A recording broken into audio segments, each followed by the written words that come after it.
Prvi su dani jeseni i stotine mladića odlaze u regrute. I Ivan Radović iz sela Vodica polazi da odsluži svoj vojni rok.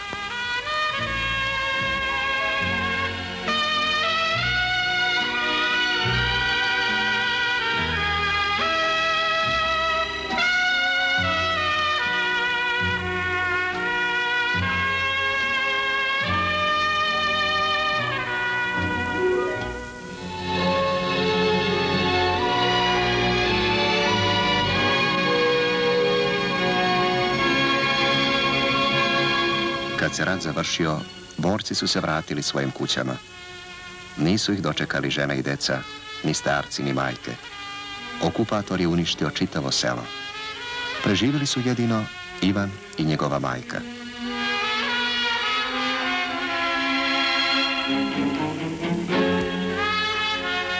Ivan je bio jedino dete u selu, a njegova majka jedina žena.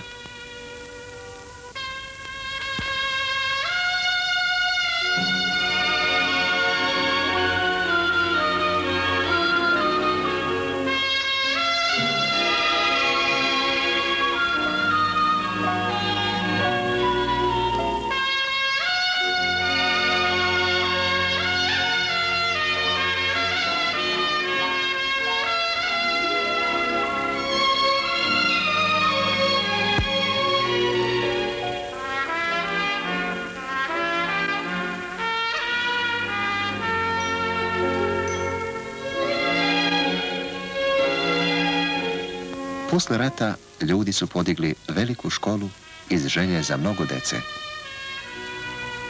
Dugo je Ivan bio sam u školi, bio jedini đak.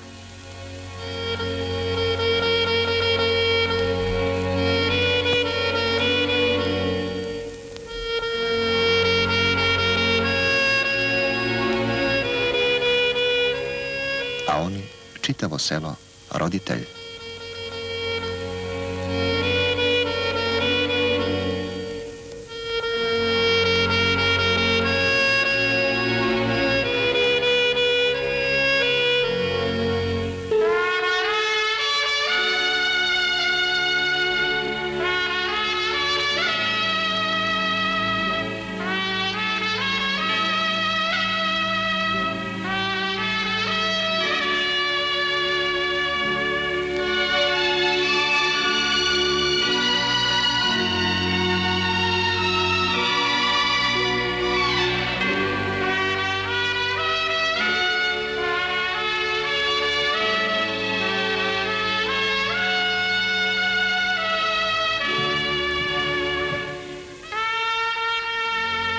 Kasnije, ljudi iz Vodica su opet svili domove.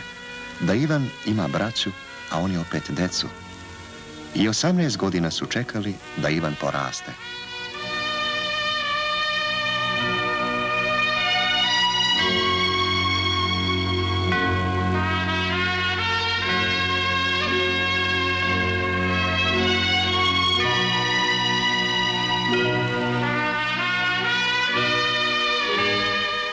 Njegovi vršnjaci i njihove majke svi leže ovde, pod jednom grudom zemlje, pod istom pločom.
Kad se rat završio, ljudi su Ivana nosili na ramenima, ljuljali na rukama, čuvali ga.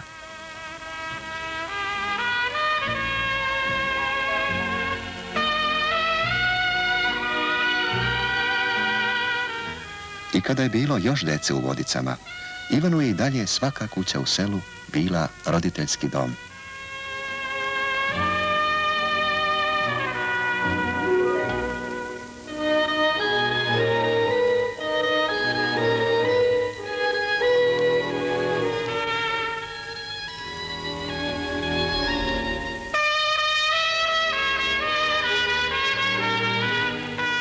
I deca su rasla. Rastao je i Ivan, njihova prva radost.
Danas majka prati sina, a Vodice svoje dete. Njen sin je stasao do momka, njihovo dete poraslo do vojnika.